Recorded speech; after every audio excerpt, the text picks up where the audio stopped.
One of the most dangerous and popular modifications to a tractor is welding a hook onto the bucket.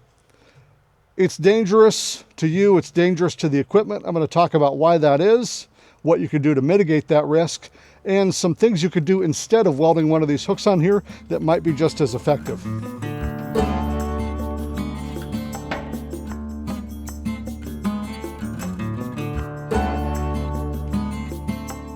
It's super satisfying using one of these hooks on a bucket, I know, because you see them on tractors all the time for a reason. It's really easy to put a chain on here,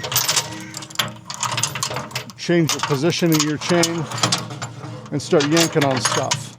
And that's what people always want to do. They want to use their tractor to yank on stuff. I get it. This thing's great for lifting and pulling, for sure. But there's some dangerous things about it.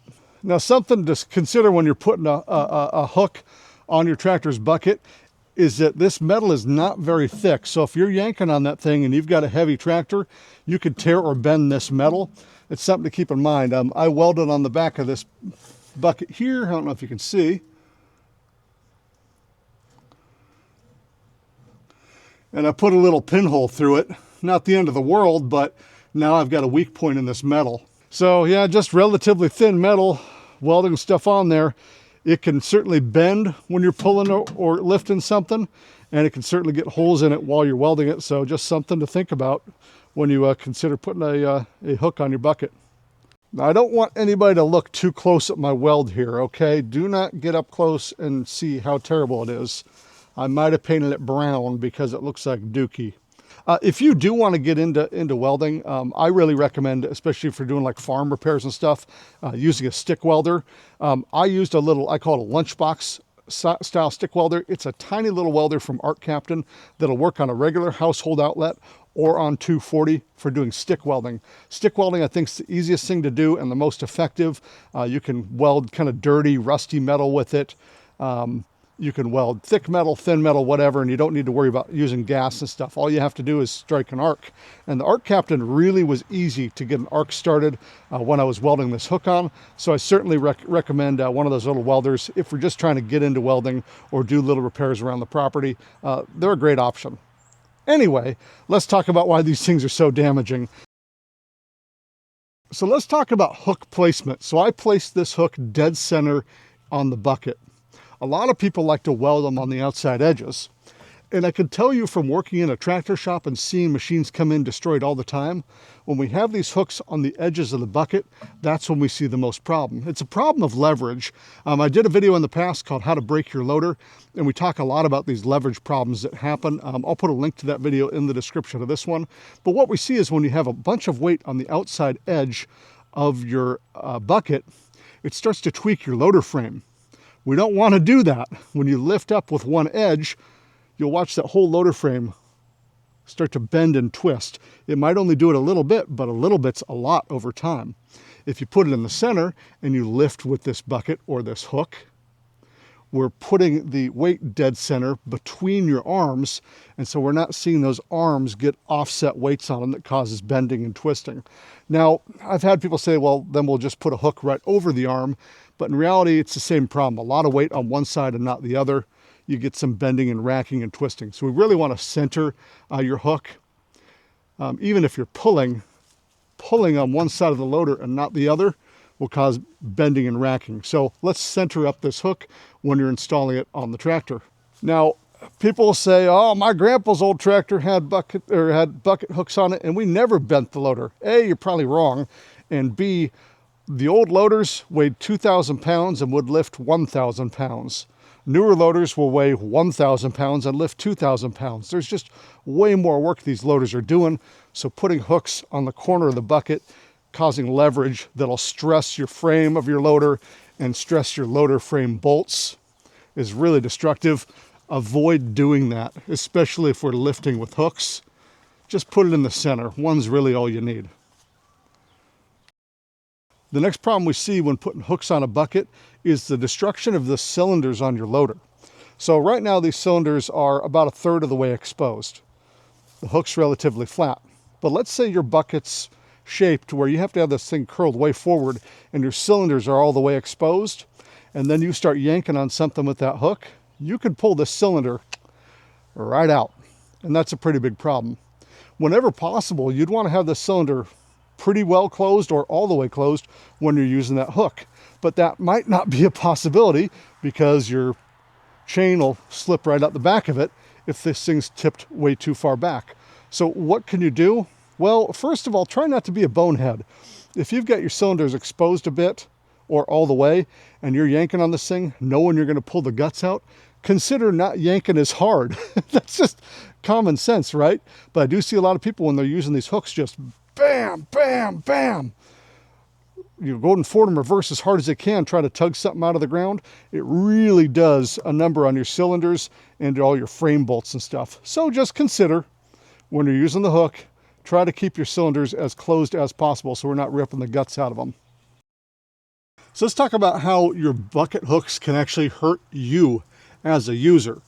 So right now I'm in the driver's station. I'm looking out towards something that I'm yanking on with a chain attached to my bucket. So a lot of people when they're in the driver's station really want to have line of sight with whatever it is they're yanking on. So they have this hook up a little higher, kind of at eye level, so we can see the hook and the chain and make sure it's attached. And I can tell you that that's potentially fatal. At our tractor shop, our insurance does not allow us to weld hooks on buckets for this very scenario. Because if you have a hook on your bucket and you're pulling backwards on something and something breaks, kinetic energy will send stuff back towards you, right up into your face. See, if we've got a bunch of tension on this chain, it's kind of like a rubber band. When it releases, it's going to release straight back, straight up into your face. So, you know, whatever you can do to make sure this chain isn't pointed straight in line with your face is the best. Better yet, have it down low to the ground.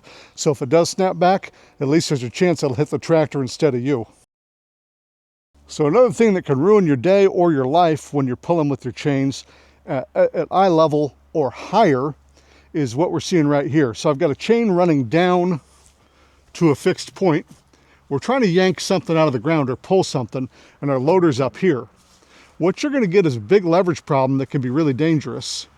See, the tractor's rear end, when we're pulling with our loader up in the air, or even higher, if you're trying to pull up and out on something, that back end will come up off the ground. There was a video that came around recently showing a guy completely rolling his tractor end over end by yanking on something with the rear end because his 3-point lift was just barely above the height of his rear axle. Well, that happens on the front end too. If this loader is just a little bit too high off the ground and you're yanking backwards on something, this whole rear end will come up off the ground. It'll roll on you pretty fast. So obviously the best way to deal with that situation is to keep this loader down low when you're pulling on something. And also keep the point at which you're pulling down low as far as possible. Don't try to pull on something up here above your axles. Pull on it from the lowest point possible and keep your loader as low as possible. Thing number 2 is in your tires, make sure you've got ballast in them and have some kind of weight on the back of your tractor. We use a box blade for counterweight all the time. Having as much weight on the back when you're pulling or lifting on something is the best way to keep your life and your limbs intact. Now it can be pretty tough to keep this down low when you're pulling because your bucket might be kind of big.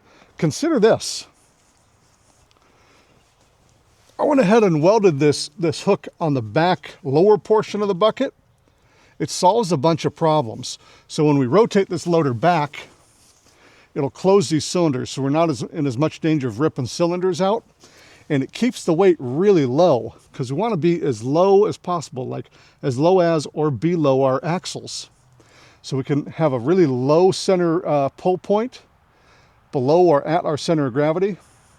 And something that also, if you're yanking on something, is more in line with your grill guard and your hood than your face. So this keeps your pulling point very low.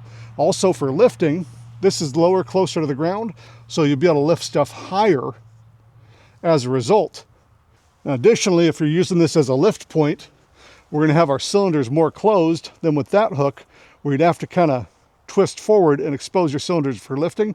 So a lot of good ways to prevent yourself from damaging your cylinders like we already talked about, but also a great way to prevent stuff from flying back into your face when you're yanking on it, and a good way to keep your center of gravity super low when you're putting a hook down there. So speaking of alternatives to this hook on top of the bucket, this is a 3/8 hook.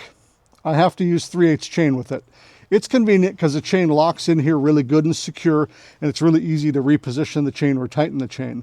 It is nice, but I already kind of regret putting this hook here, and I just put it on. I think a really great alternative is one I already did, which is putting a welded D-hook on there. A welded D-hook is something you could put chain through, you could put a strap through, you can tie rope to, you can do whatever you want to. You're not as limited as you are with a chain hook.